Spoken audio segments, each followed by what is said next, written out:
예전 교회 제가 사택에 살았었는데요. 한날은 우리 아내의 명을 받고 옥상에 가서 이불을 늘었습니다. 빨래를 늘고 있었는데 갑자기 이 발목 있는 데가 따끔하는 거였죠. 굉장히 쓰라렸거든요. 그래서 가만히 살펴봤더니 그 옥상에 작은 이 화단이 있었는데 그 작은 광목을 심어놨어요. 근데 그 광목 사이에 작은 벌집이 있더라고요. 그 벌이 발목을 쏘은 거죠. 초등학교 때 벌에 쏘여보고 굉장히 오랜만에 쏘여봤는데 굉장히 따끔거리더라고요. 벌에 쏘여본 기억이 있으십니까? 어릴 적에 이렇게 얼굴에 쏘여가지고 된장 발라주고 학교도 못 가고 그랬던 기억이 있었는데 오랜만에 벌에 쏘여서 굉장히 아팠습니다. 그날 저녁에 하나님께서 계시를 주셨어요. 어떤 계시를 주셨느냐? 여러분, 벌과 제가 물리적 힘으로 싸운다면 누가 이기겠습니까? 벌 중에 큰 벌이 있거든요. 장수벌이라고 하는. 저희 시골에서는 대추벌이라고 그러는데 이따만한 벌이 있어요. 그게 이렇게 날아다니면은 엄청나게 위협감을 느끼거든요. 근데 만약에 그래도 벌이잖아요. 조그마한 곤충이잖아요. 물리적 힘으로 싸운다면 누가 이기겠습니까? 뭐 말할 것도 없겠죠. 근데 왜 제가 또 사람들이 벌이 나타나면 아무리 작은 곤충이라도 우리가 두려워하고 피하겠습니까? 네? 침이 있기 때문에 그런 거죠. 만약에 침이 없다면 지가 벌이지, 그쵸? 파래치 않아가지고 그냥 치기만 해도 우리가 잡을 수 있잖아요. 벌이라는 것은 침을 가지고 있기 때문에 아무리 작은 곤충이라도 사람들이 두려워하는 것 아니겠습니까? 저는 교회도 비슷하다고 생각합니다. 여러분, 우리 교회가 세상을 향해서 가질 수 있는 담대함, 당당함, 권세, 교회의 어떤 능력이라 그럴까요? 그것이 무엇이겠습니까? 그것 빠지면 아무것도 아닌 것. 오늘 그것에 대해서 한번 생각해 보려고 합니다. 오늘 사도행전 3장, 저희가 계속 사도행전 묵상하고 있는데요. 보면은 사도 베드로와 요한이 나면서 안전뱅이인 사람을 고치는 사건이 나옵니다. 이전까지는 계속해서 교회 내적으로 일어났던 일들에 대한 이야기고, 오늘 드디어 3장에 오면 교회 외 바깥에서 일어난 첫 번째 사건을 우리에게 알려주고 있습니다. 그런 의미에서 중요한 사건이라고 할 수 있겠죠. 자, 오늘 이 사건은 어디에서 일어났습니까, 여러분? 성전입니다. 조금 더 구체적으로 보시면 미문이라는 성전 문의 앞에서, 문 앞에서 일어난 사건입니다. 미문. 무슨 문이에요? 미문. 아름다울 미자를 써서 아름다운 문이에요. 영어로 beautiful gate예요. 여러분, 아름다운 문입니다. 이 예루살렘 성전 안에 문 중에서 이 이방인의 뜰에서 여인의 뜰로 들어가는 사이에 있는 문이었는데요. 유대인들은 지금도 이 메시아가 동쪽으로부터 온다고 생각합니다. 그래서 이 동쪽을 향해서 대부분 문을 만드는데 아침 태양빛이 떠오르면 그 미문을 빛이 이렇게 반사하면서 굉장히 아름다운 문이었다고 보입니다. 말 그대로 화려한 아름다운 문이었습니다. 그 아름다운 문 앞에서 한 사람이 있었습니다. 나면서 안전뱅이인 사람이었습니다. 여러분, 참 대조적이지 않습니까? 하나님의 임재를 상징하는 예루살렘 성전, 그것도 가장 화려한 미문 앞에서 가장 비참한 삶을 살아갔던 한 사람을 성경은 조명하고 있습니다. 이 사람은 육체적 핸디캡을 가지고 있어서 누군가에게 손을 벌려야지만이 살아갈 수 있는 그런 사람이었습니다. 고통스러운 인생을 살았던 것이죠. 뒤에 가보면 이 사람의 나이를 누가가 우리에게 알려주고 있습니다. 약 40살 정도 되었어요. 40년 동안을 한 번도 일어나서 걸어가 보지 못하고 자기 힘으로 어떤 일을 할 수 없는, 온전히 다른 사람을 의지해서 살 수밖에 없었던 사람이었습니다. 굉장히 힘든 삶을 살았겠죠. 아무것도 할 수 없다라는 것은 다른 말로 표현하면 인간으로서의 어떤 그 존재 가치를 발견하지 못하며 살아갔던 사람이었다라는 것입니다. 참 아이러니한 것은요, 자기가 가지고 있는 이 육체적 핸디캡을 또 이용해서 살던 사람이었어요. 그것 때문에 가장 힘든 인생을 살았지만 또 돌아보면 그것 때문에 다른 사람들한테 빌어먹을 수 있는 그런 처지에 있었던 사람이죠. 저는 이 사람의 인생을 보면서 우리 인간의 삶을 또 이렇게 유추해 봤습니다. 어쩌면 우리 인간의 행복이라는 것은 다 그런 것은 아니지만 여러분, 다른 인간의 고통에 기반하고 있는 그런 행복들이 굉장히 많지 않습니까? 시골에서 자란 분들은 알 수 있을 텐데, 한여름에 시골에서 해야 되는 많은 일들 중에 가장 힘든 일들 중에 하나가 뭔지 아세요? 시골에 있으면 많은 일들을 해야 되는데 어떤 일들이 가장 힘들겠습니까? 풀 뽑는 것 굉장히 힘들죠. 그 힘든 것 중에 하나가요, 한여름에 고추 따는 것. 네, 그 지혈을 받으면서, 죄송합니다. 혹시 밖에 목사님 교회 차 한번 봐주시면 좋겠습니다. 여러분, 한여름에 그 땡볕에 지혈을 느끼면서 고추를 따는 것 굉장히 힘들잖아요. 근데 여러분, 매일마다 마시는 음료 중에 커피가 있죠. 그 커피가 어떤 과정을 거쳐서 여러분에게 오는지 아세요? 그 커피 열매 보셨죠? 굉장히 작은 열매입니다. 그리고 이 커피는 대부분 열대 지역에서 납니다.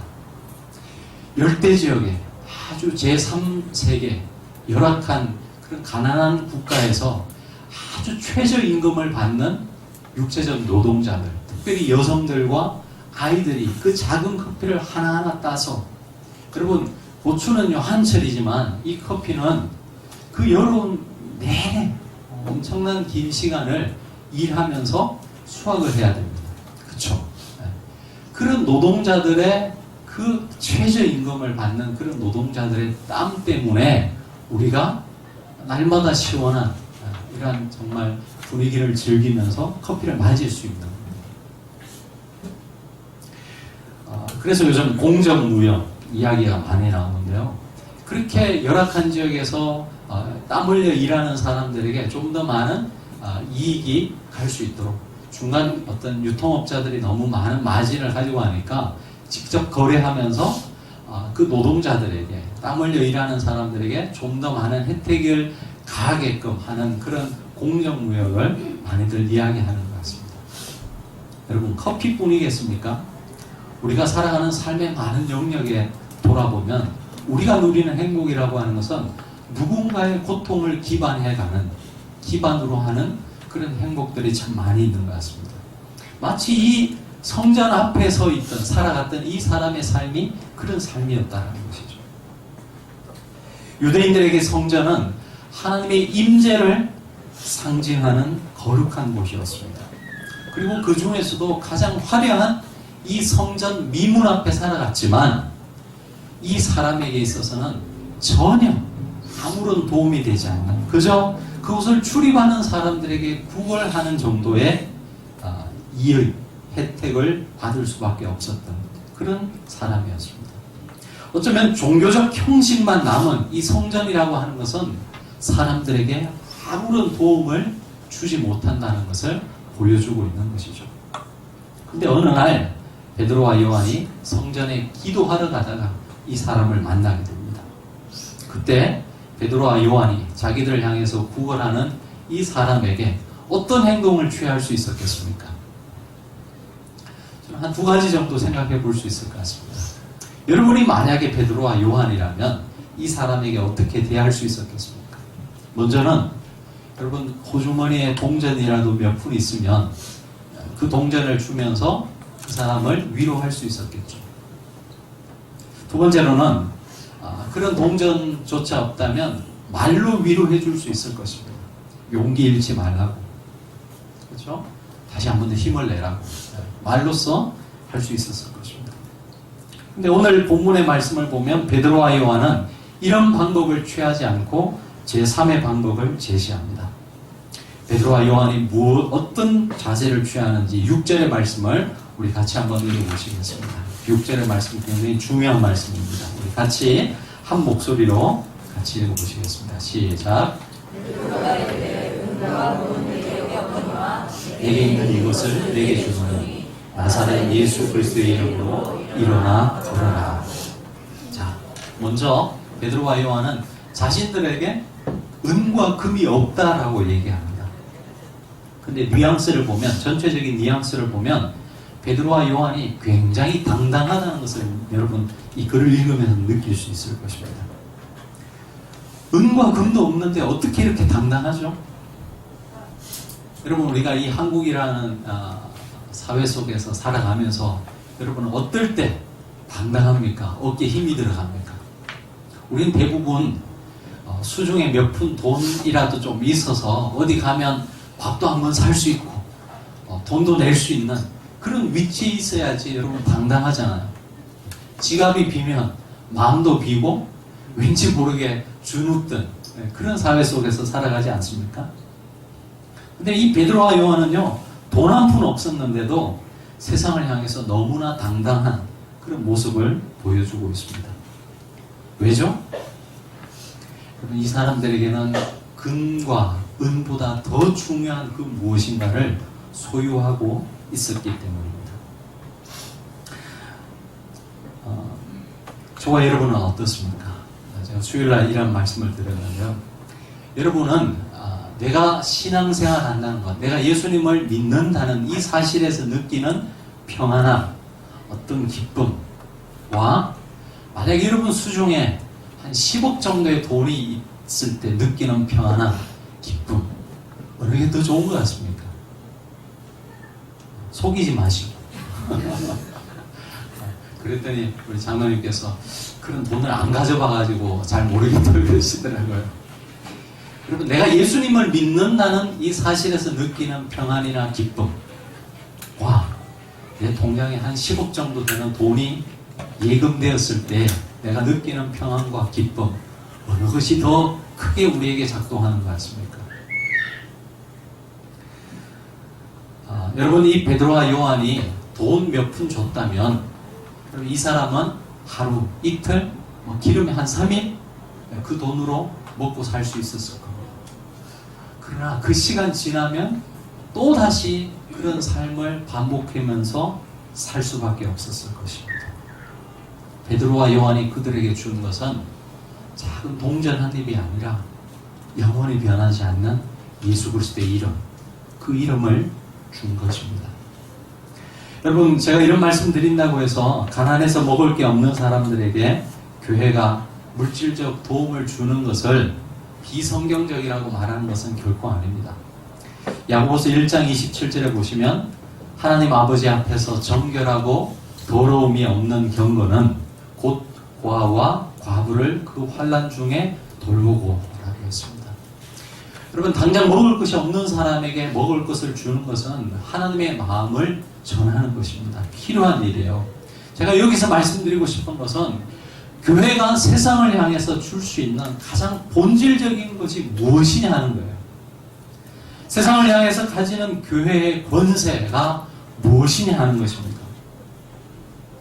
우리가 2층을 도서관으로 만들고 사역을 하고 있지만 여러분, 그것은 예수 그리스도께서 우리에게 베푸신 그 은혜를 우리 주민들과 이 교회가 위치한 지역 주민들과 함께 나누기 위해서 세운 것이지 그것 자체가 여러분 목적은 아닌 것이죠. 베드로가 이렇게 예수 그리스도의 이름으로 일어나 걸어라 선포할 때 그는 곧장 일어나 걷습니다. 40년 동안 한 번도 걸어본 적 없는 사람이 베드로의 이 말 한마디에 일어나서 걷기 시작합니다. 할렐루야죠. 할렐루야입니다. 여러분, 이 사건은 그냥 단순한 사건이 아니라 바로 베드로와 요한이 증언한 그 예수 그리스도, 예수님께서 메시아됨을 증거하는 그러한 사건이었습니다. 예수 그리스도의 이름. 고대 사회로 갈수록 한 사람의 이름은 그 사람의 존재를 대표합니다. 예수님의 이름의 권세가 현실이 된 사건이 바로 이 안전뱅이를 고친 사건이었습니다. 베드로의 말처럼 초대교회는 가진 것이 별로 없었어요. 잘 사는 사람도 많지 않았고 세상적으로 명예를 가진 사람들도 많지 않았습니다. 건물을 가지고 있었던 것도 아니었습니다. 잘 짜여진 조직을 가지고 있었던 것도 아니었습니다. 그러나 그들은 예수 그리스도를 소유한 사람들이었습니다. 그래서 세상을 향해서 당당할 수 있었던 것이죠. 근데 현대교회는 어떻습니까? 특별히 한국교회는 어떤 것 같습니까? 세상을 향해서 우리가 당당한 것 같습니까? 어쩌면 예전에 비하면 우리는 엄청난 부를 축적하고 있습니다. 교회 재산도 많아졌어요. 화려한 건물도 많아요. 그러나 초대교회가 가지고 있었던 그 무엇을 상실한 듯한 느낌을 우리는 지울 수가 없습니다. 중세의 한 교황이 토마스 아퀴나스와 함께 성 베드로 성당을 방문했습니다. 금으로 치장되어 있는 그 화려한 성전의 모습을 보면서 이 교황이 이렇게 이야기하는 것이었습니다. 토마스, 이제 우리는 은과 금은 내게 없거니와 라는 이런 말을 할 수 없을 것 같습니다. 그랬더니 토마스 아퀴나스가 이렇게 이야기하는 것이었습니다. 은과 금은 없다는 말뿐 아니라 내게 있는 이것을 내게 주노니 나사렛 예수 그리스도의 이름으로 일어나 걸으라 는 말도 이제는 못하게 되었습니다. 이제 우리 교회에는 예수 이름의 권세가 없습니다. 이렇게 고백하는 것이었습니다. 이 설교를 준비하면서 우리 교회의 이름을 다시 한 번 더 생각해 보았습니다. 광야의 교회. 이런 이름으로 지은 이유에 대해서 여러분에게 말씀을 드렸죠. 여러분, 광야는 하나님 밖에 의지할 수 없는 곳, 절대 타자에 의해서 절대 도움 없이는 살아갈 수 없는 곳이 광야입니다. 우리 교회가 광야의 교회라는 이름을 지은 것은 우리가 그 마음을 간직하고 살자는 이유에서였습니다. 여러분, 우리 마음 가운데 그 마음을 계속 가지고 있습니까? 아니면 눈에 보이지 않는 하나님보다 눈에 보이는 그 무엇으로 인하여서 우리가 누리는 평안이 더 큰지요? 한번 생각해 볼 수 있었으면 좋겠습니다. 여러분은 우리 교회가 어떤 교회가 되기를 원합니까? 은과 금은 있지만 예수 그리스도를 상실한 그런 교회가 되기를 원합니까? 아니면은 은과 금은 없지만 예수를 소유한 교회가 되기를 원합니까? 꼭 이런 질문하면 이렇게 답변을 하시더라고요. 둘 다 가졌으면 좋겠다고. 근데 이 두 가지를 같이 가지고 가기가 정말 쉽지 않은 것 같습니다. 부를 가지고 있으면서도 순결한 영성을 유지하는 것이 참 쉽지 않은 것 같아요. 우리 몇 번 언급을 드렸는데 우리 숭실대 김혜곤 교수님이 쓴 사도행전이라는 책이 있어요. 여러분, 그 책에 보면 재미나는 이야기 하나가 나옵니다. 1980년대 미국 텍사스에서 아주 건강하게 성장하는 한 교회가 있었습니다. 근데 그 교회에 갑자기 교회 앞마당에서요 유전이 발견된 거예요. 이 텍사스 쪽이 기름이 많이 나잖아요.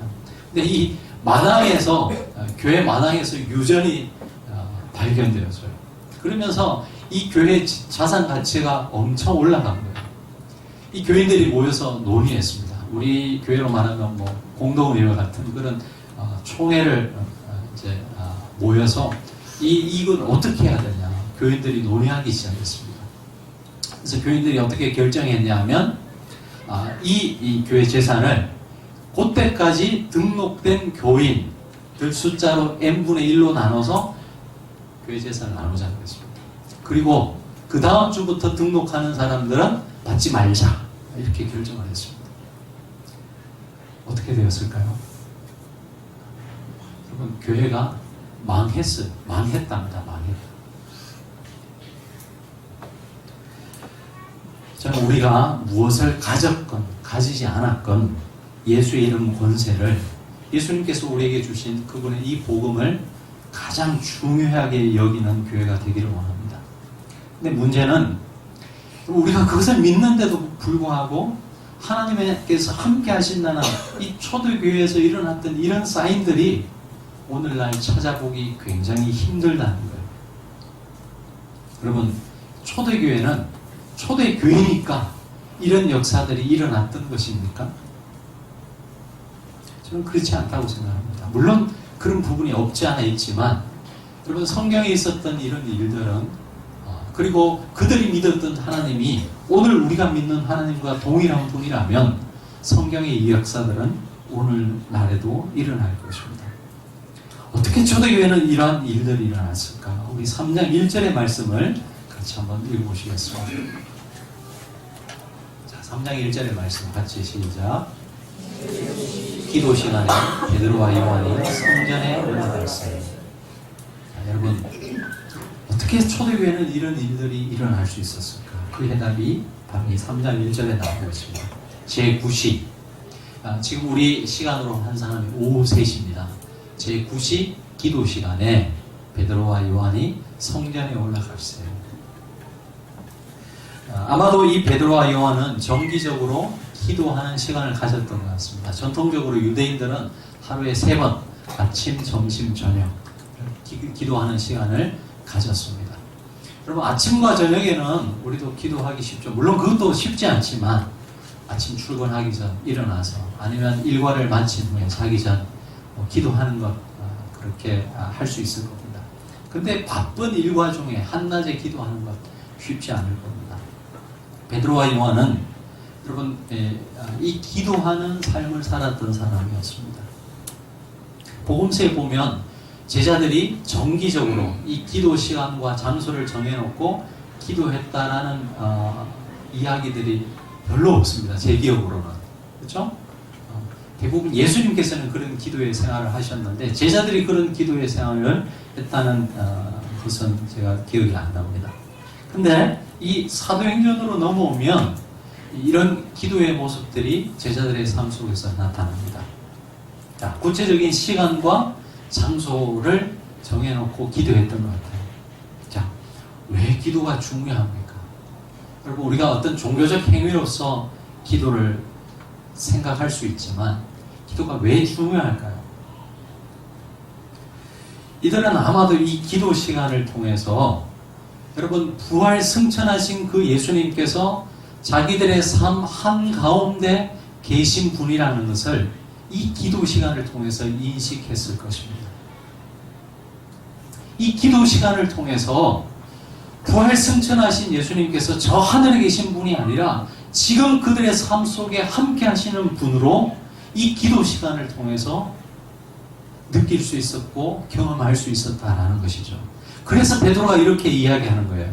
6절에 보시면 은과 금은 내게 없거니와 내게 있는 이것을, 예수님께 이것이라고 하면 좀 불경건하게 들릴 수도 있지만 베드로에게 있어서 예수님은 그저 승천하셔가지고 저 하늘에 계신 분이 아니라 지금 내 안에 계신 분이라는 이 확신이 있었다는 거예요. 어떻게 그런 경험을, 그런 고백을 할 수 있었다고요? 바로 이 기도의 시간을 통해서 베드로는 그것을 경험할 수 있었다는 것이죠.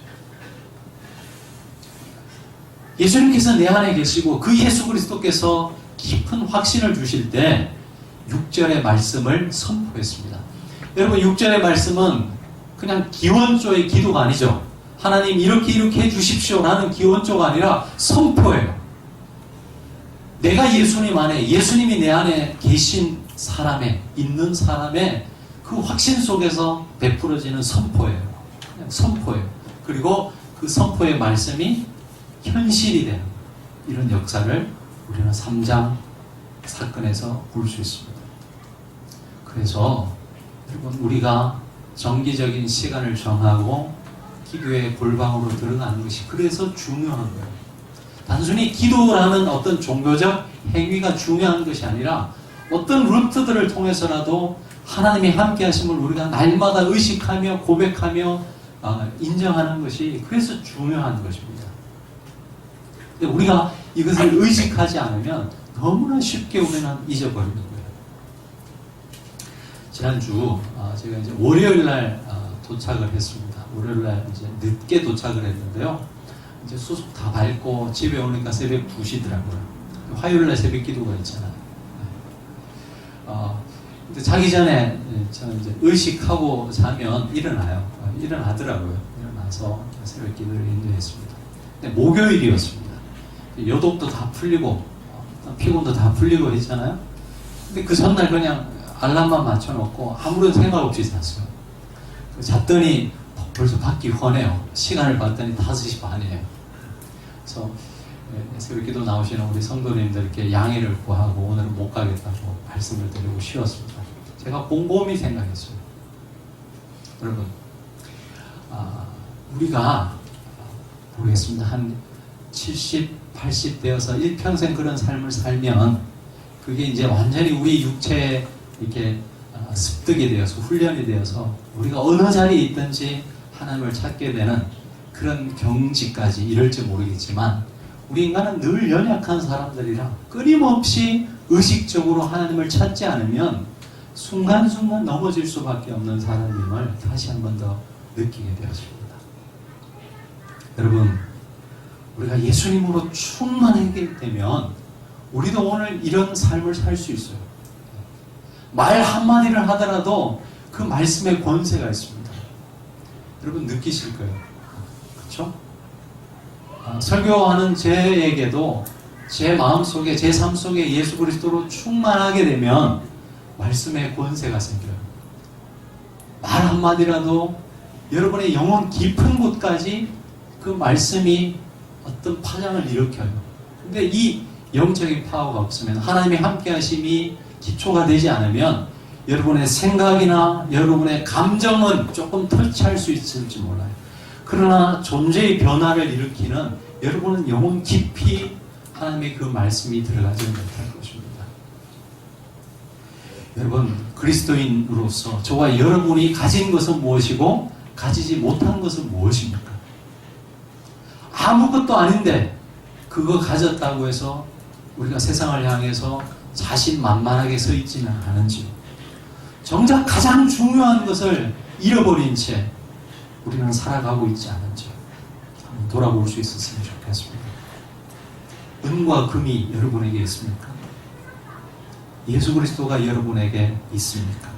한번 생각해 볼 수 있는 이 아침 되었으면 좋겠습니다. 그리고 저와 여러분의 삶 속에 그간의 안에, 내가 그 안에 살아가는 놀라운 하나님의 신비의 역사를 날마다 누릴 수 있는 우리 광야의 교회 성도들 한 분 한 분 될 수 있기를 주 이름으로 축원합니다. 같이 기도하시겠습니다. 여러분, 이 시간 우리 같이 함께 기도했으면 좋겠습니다. 여러분, 우리가 그리스도인이라는 이름을 갖고 살아가지만 저와 여러분의 실제적 삶은 어떻습니까? 명목상의 그리스도인이지만 그 가치와 의미들을 날마다 누리며 경험하면서 살아가고 있는지요? 아니면 그저 주일 되면 교회 가는 크리스찬으로서 끝인가요? 여러분, 우리가 가진 것은 무엇이고 우리가 가지지 않은 것은 무엇인지요? 우리는 무엇 때문에 기뻐하는지요? 무엇 때문에 마음의 평안을 누리고 있는지요? 생각해 볼 수 있었으면 좋겠습니다. 그리고 이 시간 우리가 기도할 때 주님, 내가 세상의 다른 것들 다 포기한다 할지라도 주님만은 포기할 수 없습니다. 당신이 우리의 삶에, 내 삶에 내가 존재하는 이유고 내 삶의 의미입니다. 하나님, 당신을 날마다 바라보며 살아갈 수 있게 도와주옵소서. 우리 교회가 광야의 교회 그 이름처럼 세상 것들을 바라보지 않고 세상 사람들을 바라보지 않고 하나님만을 바라보는, 건물이 없다 할지라도 재정이 약하다 할지라도 우리 안에 주님만은 잃어버리지 않는 교회가 되게 달라. 우리가 같이 기도하며 나갔으면 좋겠습니다. 같이 기도하시겠습니다. 하나님 아버지, 좋은 이름을 보내고 있습니다. 우리 교회에 광야의 교회라는 이름을 주신 것 감사합니다. 하나님, 우리는 하나님 한 분만을 바라보며 살아갈 수밖에 없습니다. 매 순간순간마다 세상의 모든 것들, 휘 변하는 것들 의지하지 않게 하시고 하나님만을 바라보며 도와주시옵소서. 내 안에 하나님 그 무엇이 없다 할지라도 우리는 살아갈 수 있습니다.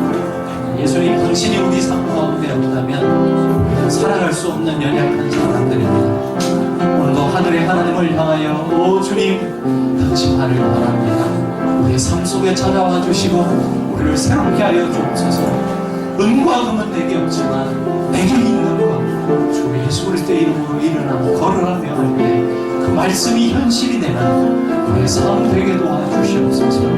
주님 우리 안에 찾아와 주시고 날마다 우리를 일깨워 주시고 날마다 우리의 이 영적인 하나님 안테나를 주님께 맞출 수 있게 도와주시옵소서. 하나님 그리하여서 명목상의 그리스도인이 아니라 세상을 향하여 가진 것 없어 할지라도 세상을 향하여 당당하게 설 수 있는 저희들의 삶 되게 도와주시옵소서. 연약한 우리의 믿음을 긍휼히 여겨주시고 날마다 주님 주인 되신 그런 우리의 삶 도와주시옵소서. 은과 금은 내게 없거니와 내게 있는 것으로 내게 주노니 곧 나사렛 예수 그리스도의 이름으로 일어나 걸어라. 하나님 이 고백이 우리의 고백되게 도와주옵소서. 우리가 주님 안에 주님께서 우리 안에 사는 삶을 경험함으로 말미암아 이 땅 속에서 우리를 통해서 하나님의 영광이 나타나게 도와주옵소서. 베드로와 요한 그리고 이 나면서 안전뱅이가 걷게 되면서 함께 하나님을 찬양했던 것처럼 우리의 삶을 통하여서 하나님 영광이 이 땅 가운데 나타나는 놀라운 은총의 삶 살아가게 도와주시옵소서. 예수님 이름으로 기도합니다.